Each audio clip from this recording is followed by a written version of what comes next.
Liberty. This program is brought to you by the Libertarian Party of Minnesota. Thanks everyone for coming to tonight's Libertarian Forum. Tonight's speaker is Bill Bushka. Used to live in Washington, D.C. and newly moved to Minnesota. He's written a book called DoAskDoTell, A Gay Conservative Lashes Back, which is about civil rights, Bill of Rights, gays in the military, and other issues. And he is the editor of the literary journal GIL, Gays and Lesbians for Individual Liberty. And he's speaking here tonight about subjects that he writes about in his book, DoAskDoTell. Okay. I want to start by making a very basic and straightforward proposal, and that is that the American public should review the entire Bill of Rights from the point of view of natural or fundamental or psychological rights, an idea which our forefathers believed in and had written about, extensively back in the 18th century, for example. This review could take various forms, such as scheduled town halls and various message boards on the internet, which would eventually get larger and larger and eventually put pressure on politicians to at least consider possibly revising the Bill of Rights and giving ourselves more protection from abuses of government than we have today. And what I want to do tonight is put this idea in play, very much the way Wall Street puts companies in play for hostile takeovers. I want to put this idea in play and get people talking about it, and then over some period of months or a couple of years, get people, get some critical mass so that the idea becomes popular enough that it starts to become credible and believable. Then I think the media will start paying attention to it and the politicians will pay attention to it. You saw this thing happen, by the way, with the idea of getting rid of the income tax. Senator Richard Lugar in 1996 actually proposed replacing the income tax with a national sales tax. Well, some of us believe you could replace the income tax with nothing, as Harry Brown. And yeah, ideas like this get started and they have to be talked about enough and be circulated enough to become credible before anybody will take them seriously. So that's what I want to do with the Bill of Rights itself tonight, is get us thinking about whether it ought to be rewritten, whether it ought to be at least be revised or renovated or sort of revamped, reconstructed. There are several areas where there are very specific problems where we are subjected to abuses by government, and judging from court opinions that have come down over the past 10 or 15 years, it doesn't seem like we can protect ourselves adequately unless we have very definite, changes in Congress with respect to statutory law, or unless we actually consider changes in the Bill of Rights itself to prevent government from being able to do these things. And I'm going to give a few examples of the most serious problems to make it clear. Probably the most obvious example is sex laws, laws that affect the sexual activities that consenting adults can conduct in private, outside of the view of the public. And of course, we often refer to these as sodomy laws, and in some states, these laws apply only to homosexuals. In other states, which is the majority of states that have them, and I think we still have about 23 states that have them, and Minnesota is one of them, they apply to heterosexuals and homosexuals alike. They're hard to enforce, and in practice, they're relatively infrequently enforced. Although sometimes they are. There was a case in Georgia in 1995 where a woman tricked a former an ex-husband into getting back to her and then committing sodomy with her, and then she got him put in jail. So this kind of thing actually does happen still today. The court decision that is very critical is Hardwick versus Bowers in 1986, which was a case, a challenge to the Georgia sodomy law that had been brought back in 1982. And the Supreme Court in that case said there is no such thing as a fundamental right to engage in homosexual sodomy. Very mean and very nasty thing to say, which sort of suggests the idea that gay people are defined by the act of sodomy, and that gay people are unapprehended felons who deserve to be discriminated against. And of course, that is really the problem in practice with sodomy laws, is that they are an excuse for all kinds of other things, although these are not, the discrimination that results as a result of them today is probably not as severe as it was in the past, except in the United States military and certain other areas. It's still a very serious problem. The thing to remember, too, about the idea of a fundamental right is that in writing that opinion, the court said that one of the reasons it's not a fundamental right is that it doesn't have anything to do with marriage or procreation or family or the things that we value as in a society. In other words, it seems like society has a right to decide to put a circumscription on the rights of the individual rather than the individual deciding for himself or for herself what is best for him or her. And the fact that the Supreme Court would say that in an opinion is very, very disturbing. Now, many people feel today that if the Hardwick versus Bauer case were to be reheard today, it is possible it would be overturned because it is a very embarrassing decision. With Romer versus Evans on the books, which was in 1996, in which the court said the government cannot discriminate against a class of people, even a class of people not in the civil rights law. It cannot discriminate against a class of people just because of animus alone. That kind of reasoning could probably be used today to overturn homosexual-only sodomy laws that are in 6 states where the sodomy laws apply to homosexuals only. So at least there is some hope that they could be overturned. And there are scenarios, particularly a case in Maryland, where it's conceivable it could get reheard.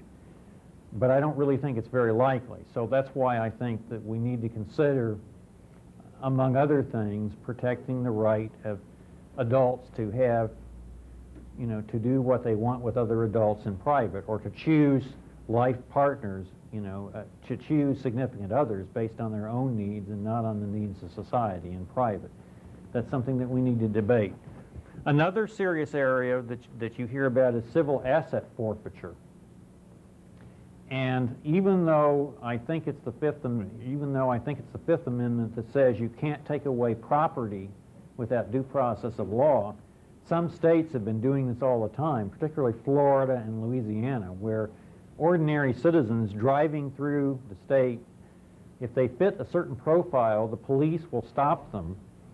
And even if, in some cases, even when they weren't carrying drugs, if they fit a certain profile and the police thought that they had used their cars to carry drugs in the past, the cars were confiscated and kept, and then the burden of proof was on the individual to get his property back, which sounds to me, based on the Fifth Amendment, blatantly unconstitutional. But for various reasons, the Supreme Court so far has been allowing this practice to continue.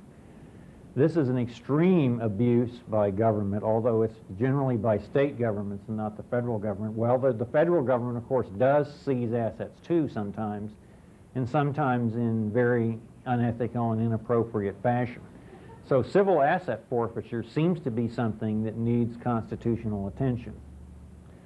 Another issue that you don't hear about very much anymore, but we ought to think about, is the draft, conscription, of course, which was such a big issue during the Vietnam War area that I grew up in back in the 1960s when I was a young adult or becoming a young adult. We still have a selective service system today, and young men, but not women, men only, are required to register with the selective service system within six months of turning age 18. And then it's something people don't think about. And there have been some proposals to abolish the selective service system. Actually, it was inactive for about 6 years after Nixon abolished the draft in 1974 until 1980, when President Carter reinvented it, at least the selective service system, because of the crisis in Afghanistan that started in 1979. Well, and we've had it ever since. There were some proposals to eliminate the draft, and President Clinton actually opposed them. And I have several memos in my research files that he wrote that the selective service system actually sent to me when I was doing the research for my book. And I think it's quite frightening that any time the government wanted to, it could reinvent, it could bring back the draft. And then this has some complications for gay people that we'll get into later, because the government doesn't allow gay people to serve openly. So it would be an especially catastrophic thing for gay people. So yes, the government should not be able to force people into involuntary servitude, which is essentially what conscription is. There are a couple of other things. I've put mobility up there as issue number 4. Where that could come into play is during the next century, as the global warming issue becomes more serious, particularly, and various other environmental issues, but particularly global warming, of which we might be seeing an example this winter. We could debate that.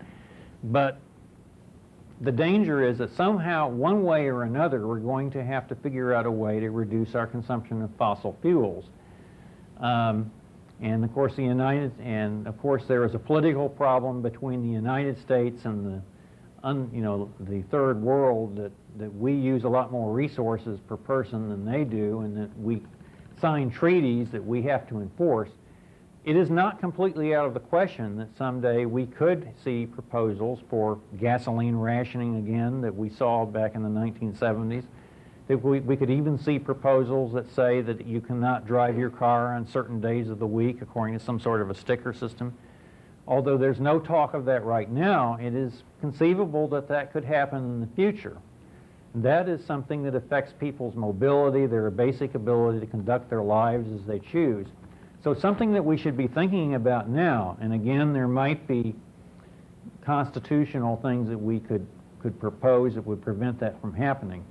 And again, this gets back to the question, how much power do you want your government to have because of the possibility there could be some great calamity that we might face that might come from some external source, whether it's an asteroid or whether it's an environmental problem like global warming. This is a basic problem that we need to start thinking about again.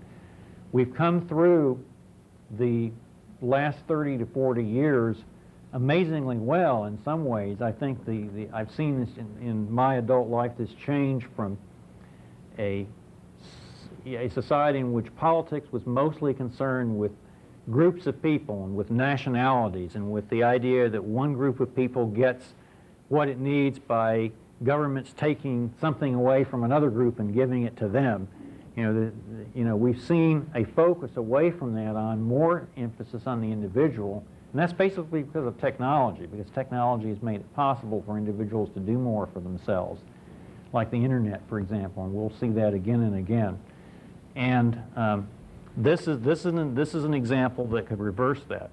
Another issue that I'm not so sure is quite as much of a constitutional issue, but is one that needs serious discussion, is just the whole social engineering issue. The government tries to encourage some kinds of behavior at the expense of other behaviors for the good of society. That gets into the family values debate, the idea of giving tax credits for people who have children and then trying to force people who choose not to have children to pay for them, for example. Or the affirmative action issue that we'll get, that we could talk about, the idea of giving preferences to some groups of people at the expense of others. That may be more of a statutory issue than a constitutional issue, but nevertheless, in the spirit of debate, ought to be the same. It ought to be something, it ought to have to do with individual responsibility, individual self-control, and individual self-direction. Then the last major area is free speech, which we saw we had a major victory for with last summer when the Supreme Court struck down the Communications Decency Act. Now, about this time last year, I managed to get myself into the hearings, the oral arguments before the Supreme Court in the middle of March. And I did hear some of the arguments, actually, for the act, the ones I heard. And Congress is still trying to pass a more restrictive one. The main issue with that was that with indecency, the concept was that indecency is a lower level of offense than obscenity. Indecency is simply the use of certain words or the depiction of certain images. but the problem was it was still subject to community standards. So in some jurisdictions, the discussion of homosexuality might be considered indecent. So it might be possible for a prosecutor in Mississippi or in some very conservative jurisdiction to prevent on electronic media anyone in the entire country to discuss homosexuality or to discuss safer sex in the age of AIDS, for example, or to discuss birth control or to discuss a lot of things. That was the basic danger. The danger is now is that Congress still will try to define indecency in some form that is not subject to community standards, but is still subject to political barter to get that definition, and then turn around, and then apply this idea of pervasiveness, that the internet and the electronic media are a pervasive medium, something like radio and TV that influence people over and beyond their normal sense of self-direction. In the free speech, there have been certain cases that are very important. There's several other issues besides the Communications Decency Act. One of them is a lawsuit against Paladin Press by the victims of a family of a murder in which a murder was committed according to the recipe that was spelled out in a book called Hitman. And the family is claiming that not only is the person who committed the murder responsible, and of course this was a very reprehensible crime, and there's no question that the person who ordered the murder for hire and the person who committed the crime, that they should both be punished, maybe even by the death penalty. There isn't any question about that. But there is a question as to whether the fact that somebody who wrote a book which describes, how to commit a crime, and maybe a person would buy a book like that because they want to know how to defend themselves from crime. I might want to buy Hitman because I want to know how to defend myself against being assassinated. If I ever become more famous than I am now, maybe I'd buy it. I have a right to that information. Another example of free speech would be for the fact that the technology, for example, for biological weapons, anthrax and some other issues, is becoming increasingly, some of the technology for some of these things is quite simple, and anyone could probably go onto the internet now and with a moderate financial means probably could make these weapons now. So then the issue is, do you not put certain information on the internet because some person might be able to figure out from that information how to make weapons of mass destruction? Because some of these weapons, as I say, are relatively easy for a person of almost average means to make. So those are really the things that deserve some sort of constitutional attention, and that's why I'm making this proposal to you tonight. I want to put the idea in play, as I said. Now, there's a basic underlying principle that I want everyone to carry away from this, and if you get nothing else out of the lecture but this, I want this to come through, and that is, we're talking a lot about what we call the cultural war, this war of values in our society, the fact that people are influenced, especially people who are maybe not as fortunate as some of us are, and not as, don't come from the backgrounds that some of us come from, or perhaps are economically disadvantaged or have various other problems. People are influenced by things they see other people do, and this tends to cause patterns of behavior that are harmful throughout society. So people's actions and the things they say have an effect on others that go beyond the immediate consequences of their acts. And so you see liberals and conservatives alike sometimes arguing for more restrictive government policies. The idea that people should be held responsible only for their own acts and no one else's acts is an idea that I often call consequentialism, and I think it's an important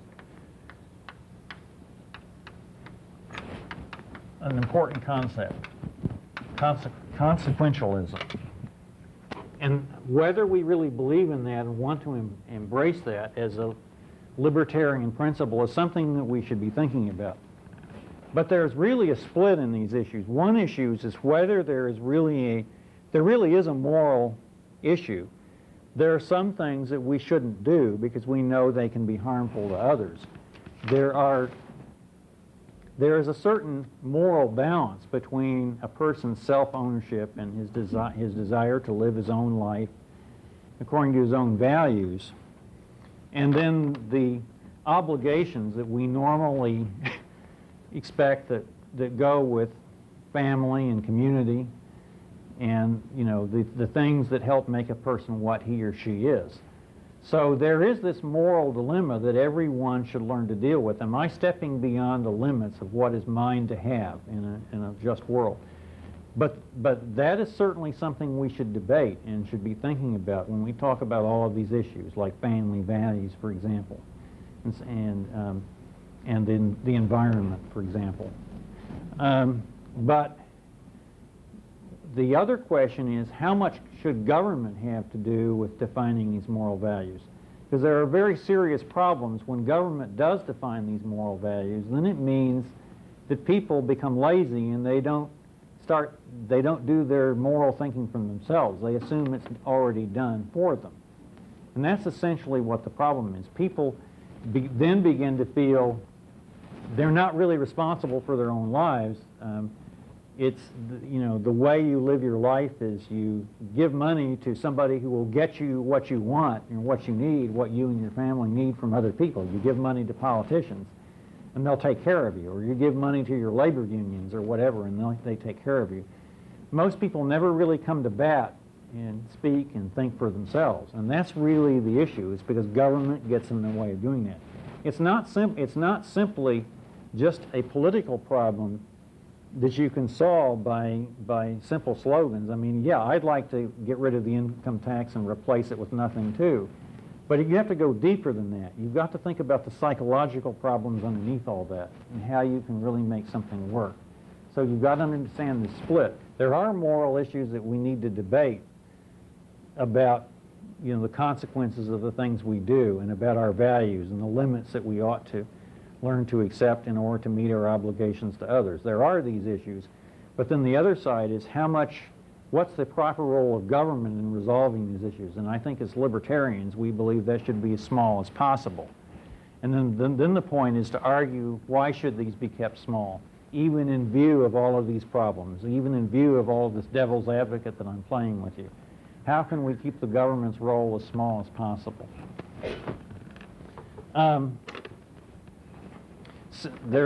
You often find in libertarian writing, you find discussion of the natural rights of man, and you find the idea of self-ownership as almost being an axiom that is hardly even to be questioned. But I think it does, in a civilized world, it does require some sort of justification. Joe Stephan, when he wrote The Naval Academy Midshipman, who was thrown out of the military for telling the Naval Academy, or actually telling some fellow midshipman that he is gay back in 1987, 6 weeks before graduation. And when he would have graduated third in his class, that he wrote a famous book called Honor Bound. He wrote in his book called Honor Bound about the idea of the honor principle, that personal honor is an absolute, that you either have honor or you don't. And it can never be taken away from you by someone else. It can only be surrendered voluntarily. That's a famous quote from his book.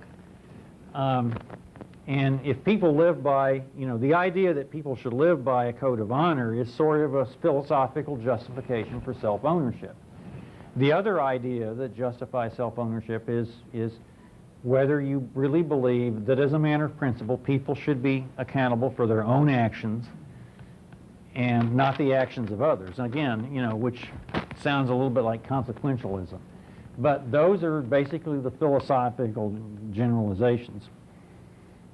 I wanted to lay out what some of the fundamental rights are.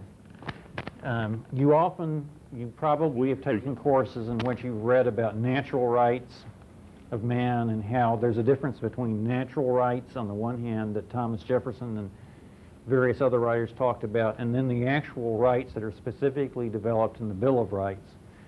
And a lot of the a lot of the Bill of Rights, the text, if you study them in detail, are procedural rights having to do with, self-incrimination, double jeopardy, cruel and unusual punishment,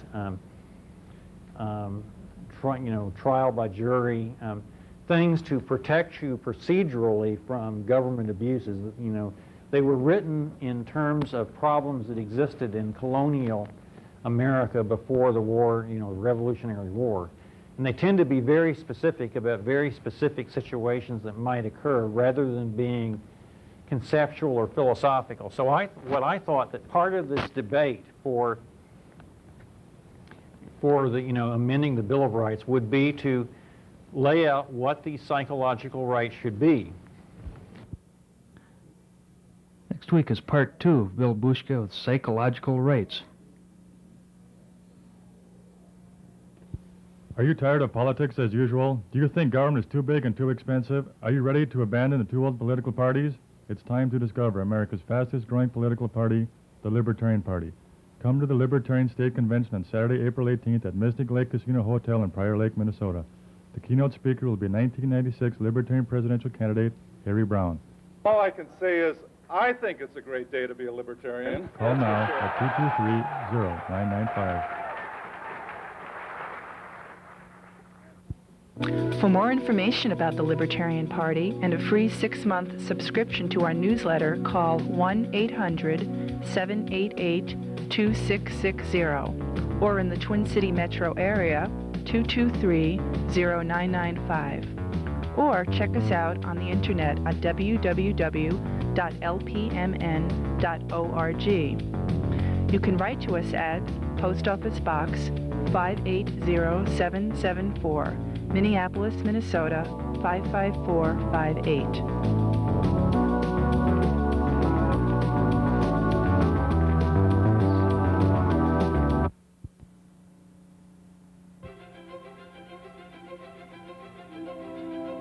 Liberty! This program is brought to you by the Libertarian Party of Minnesota.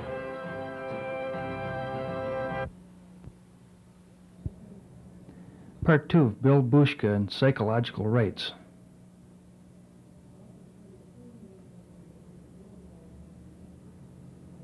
You probably have taken courses in which you've read about natural rights of man and how there's a difference between natural rights on the one hand that Thomas Jefferson and various other writers talked about, and then the actual rights that are specifically developed in the Bill of Rights.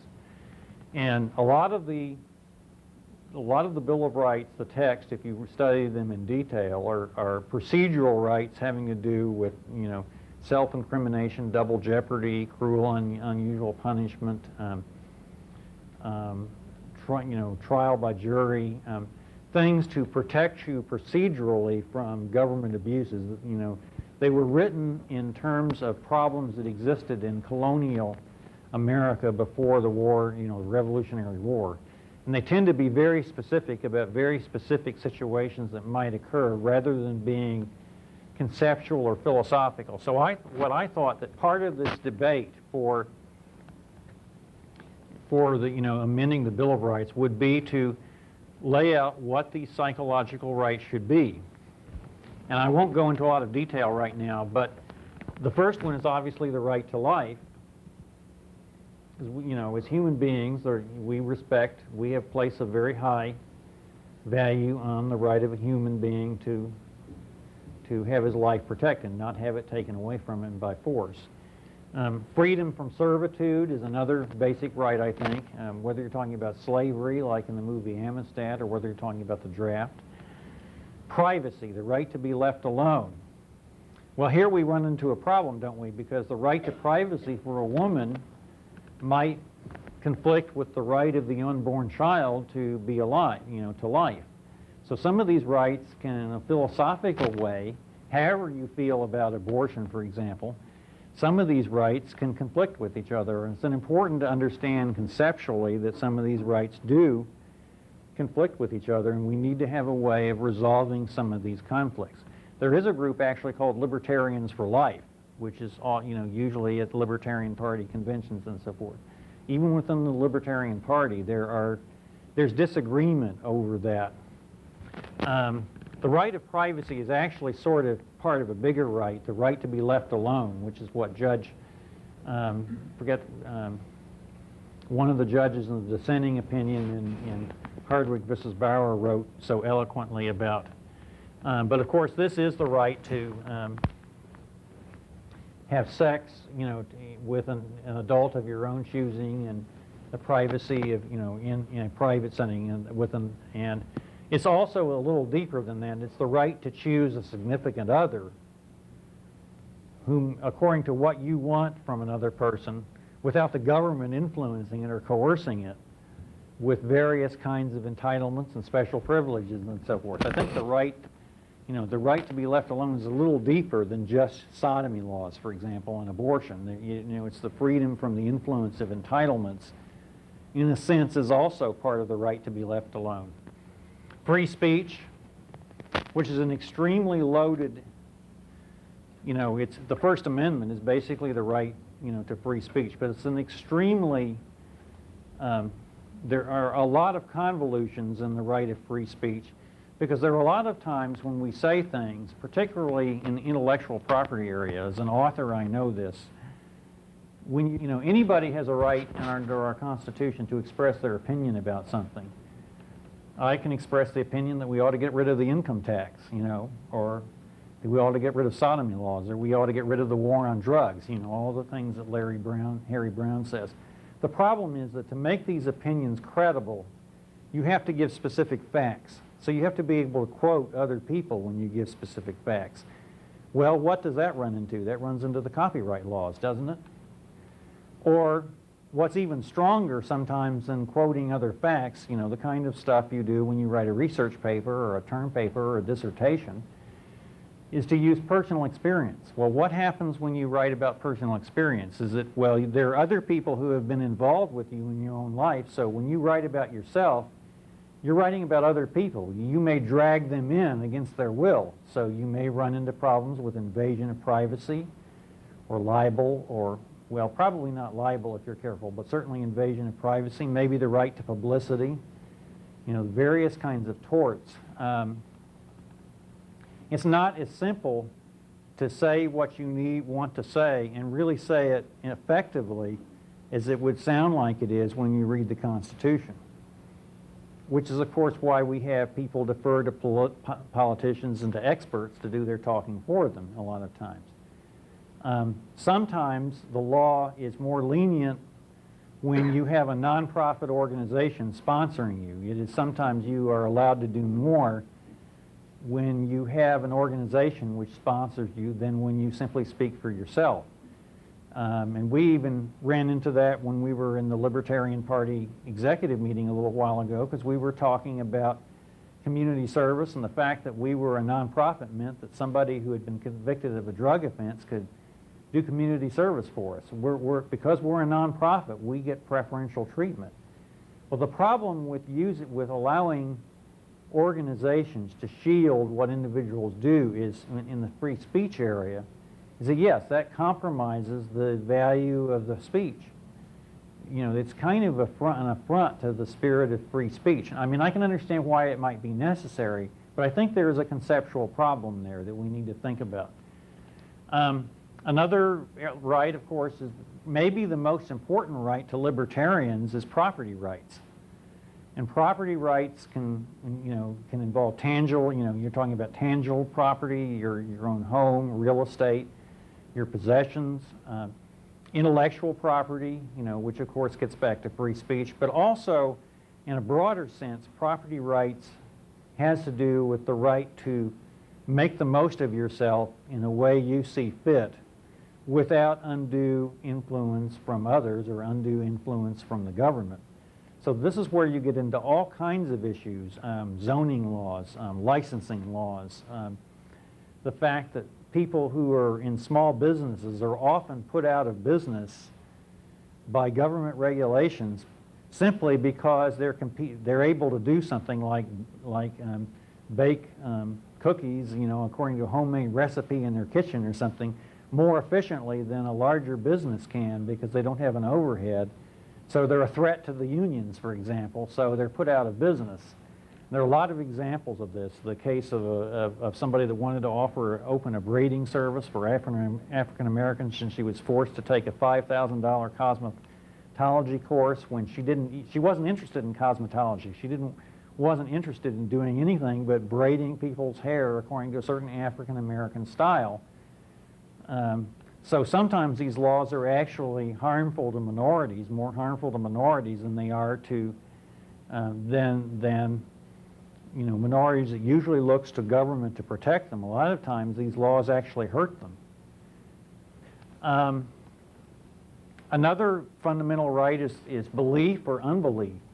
The right to practice a religion of your choice or to practice no religion.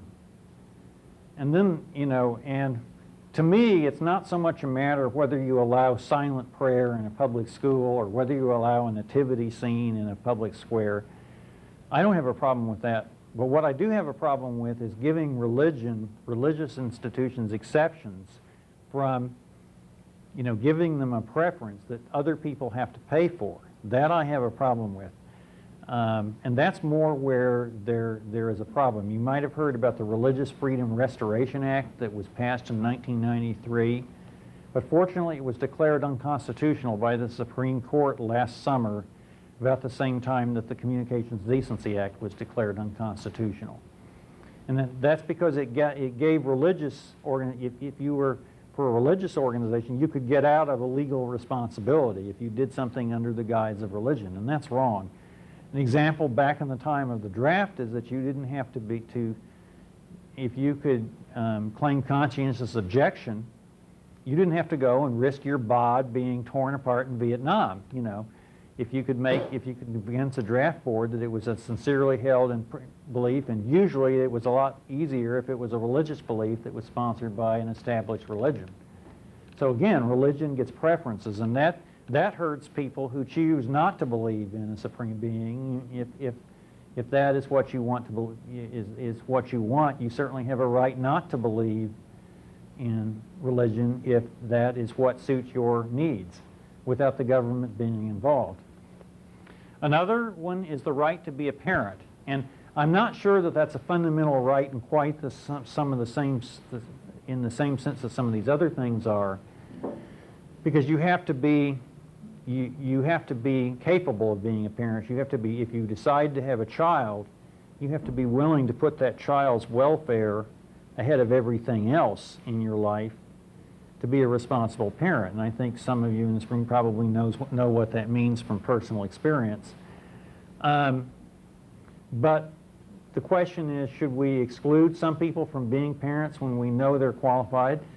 There are gay couples and lesbian couples which are better qualified to be parents than a lot of heterosexual couples, for example. That's one issue. But then there's another side to this whole issue of the right to parent, is that to establish it in a society in a practical way, we often give preferences to people if they are raising children. We give them per child tax credits. Well, that might be all right because they shouldn't have been taxed in the first place, if you believe, if you could follow certain conservative lines of thought that can excuse that.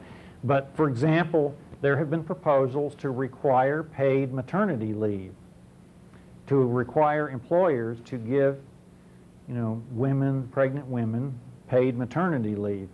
Well, of course, then do you give fathers paid paternity leave? This is something, in fact, only 6 developed countries in the world, the United States is being one of them, don't require this.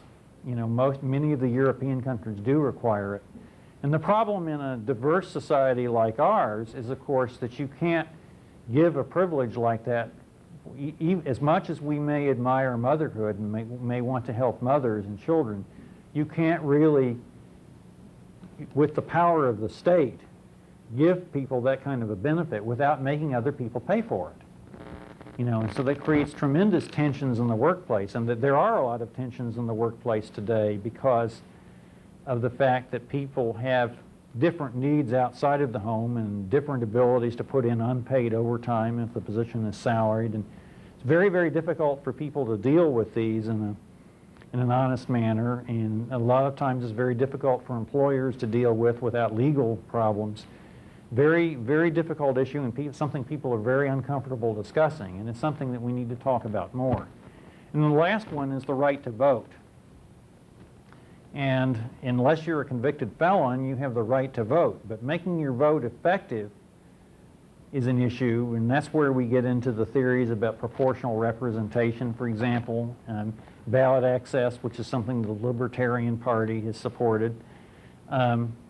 You know, the history of our country, you know, women didn't get the right to vote until about 1920.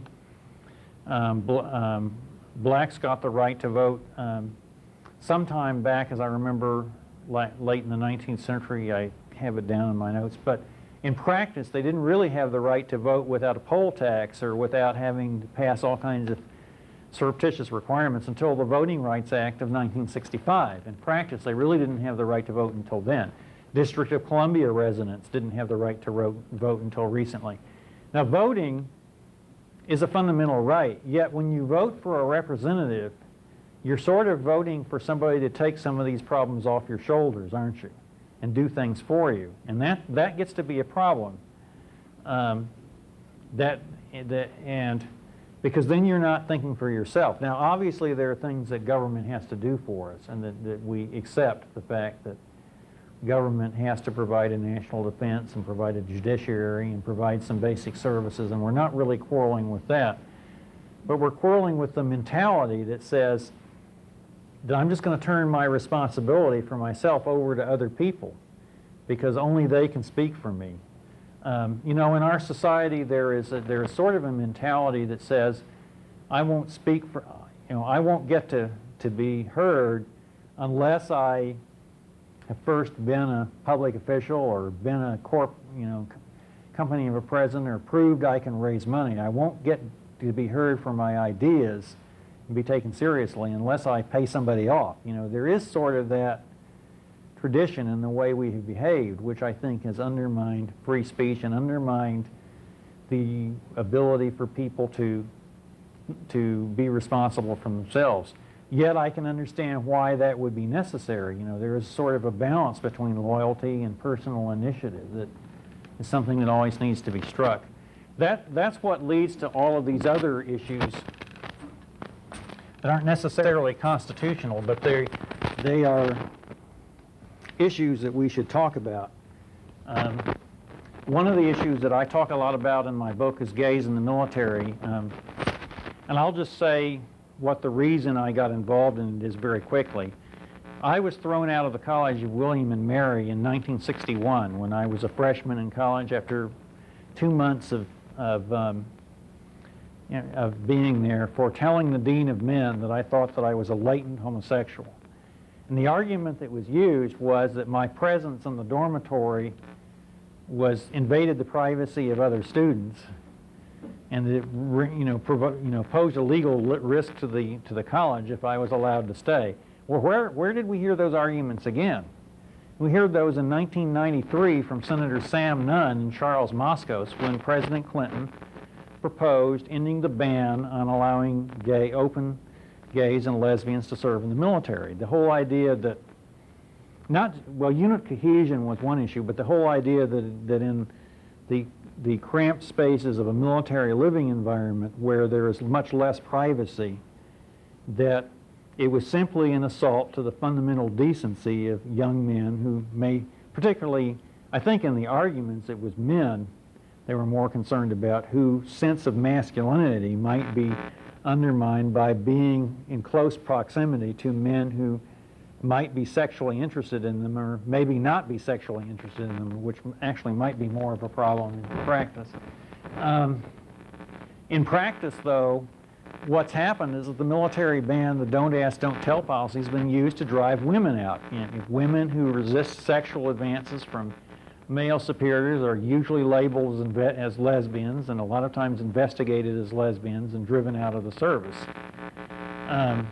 And it's a policy that encourages sexual harassment.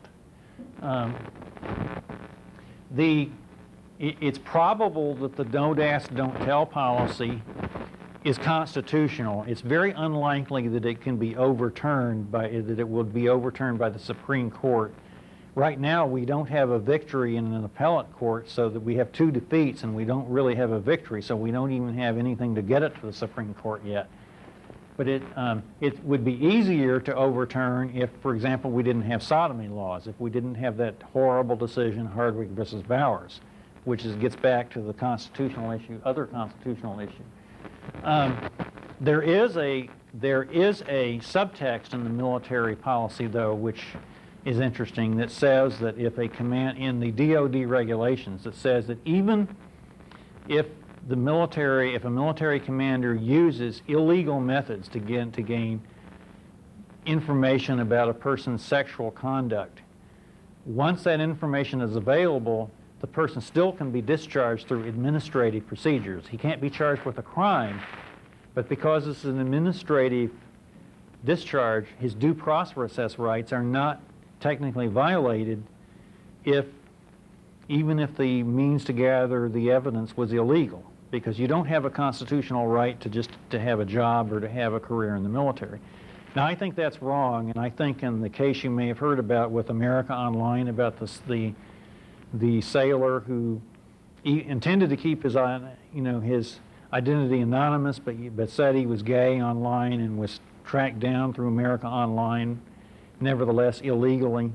I think that it is the guidelines clause, that's called the guidelines clause. That is the issue which AOL, which the Navy has been using, or the service has been using to justify these witch hunts. I think there is a good chance that might get struck down eventually in court. That one exceptions policy might get struck down. But can gays serve openly in the military? Well, it depends on what you mean by open, but common sense tells you, there are, when you're in close quarters with other people, yes, there are some rules of conduct that would need to be observed, and the military would have needed to spend some time and thought in drawing these up, but it could have been done. Obviously, there are things people shouldn't say in the close confines of a submarine or in the barracks.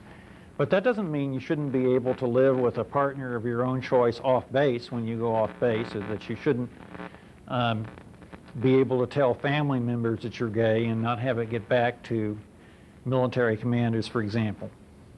It might mean that you can't tell the media. There might be rules that a lot of people in the gay community would not like. And frankly, our community did not do a very good job in 1993 of responding to this argument of Senator Nunn.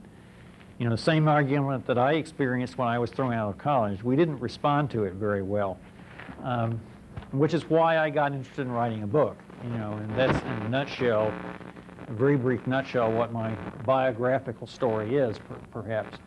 But we could have come up with a much better policy than we did, just by using common sense. I think the problem is it became politicized, and you got back to all of these psychological problems where people feel very uncomfortable about anything that challenges the sexual identity that they have grown up with, and it reminds them of the possibility that they could fail themselves in their own relationships. People don't like to be reminded of that.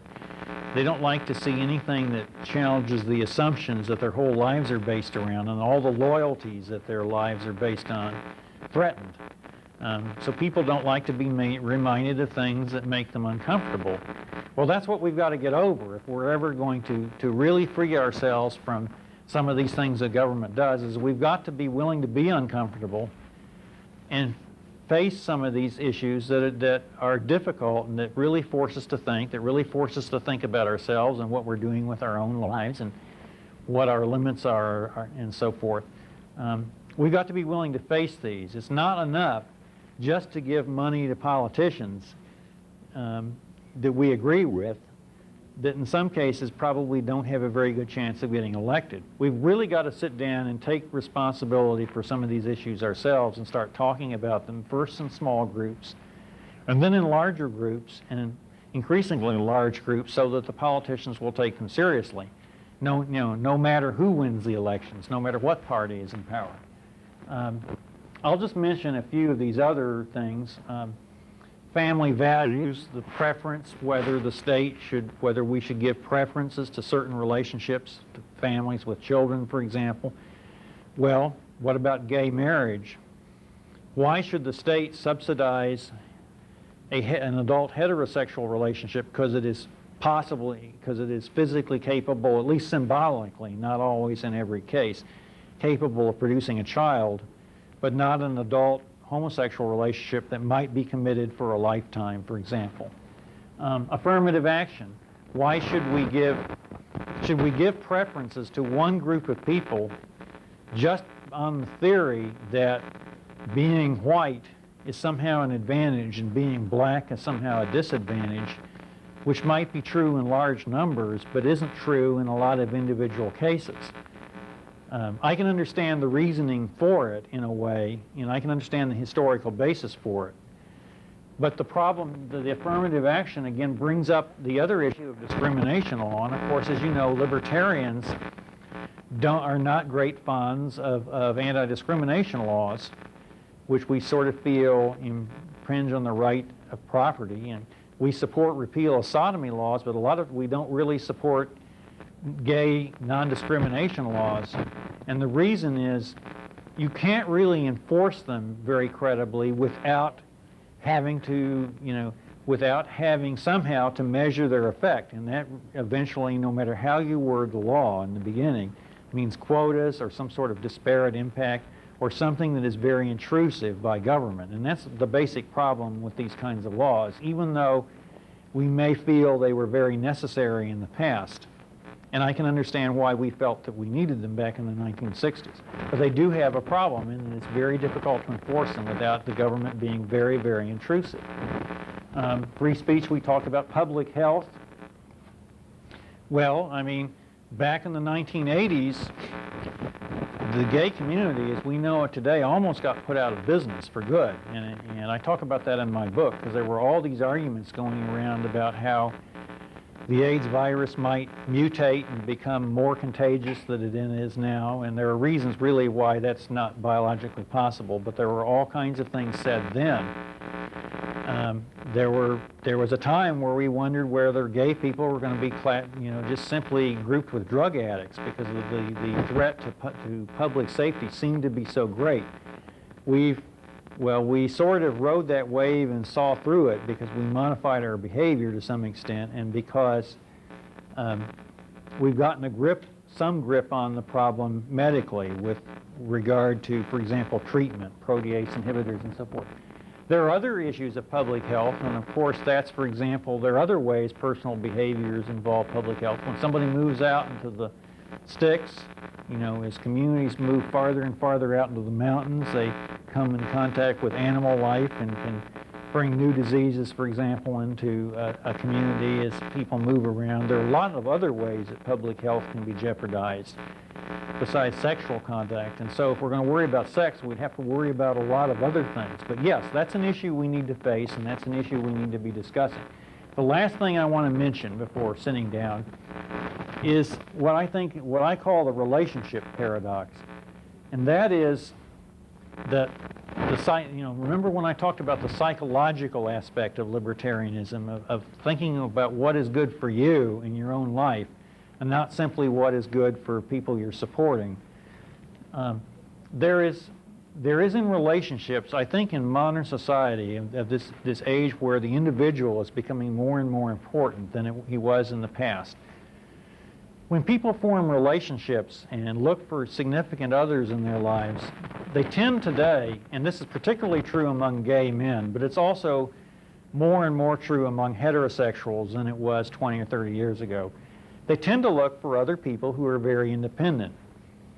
People are more comfortable around other people that have their own lives, that have their own identity, their own sense of what they want. People feel much better about a relationship with someone that they can consider their equal than someone that is simply going to cling to them and look to them to be the source of identity. And I think Erich Fromm actually talked about this issue in his essay, The Art of Loving, maybe a century ago. It was something we all read in freshman English. Well, he talked about that.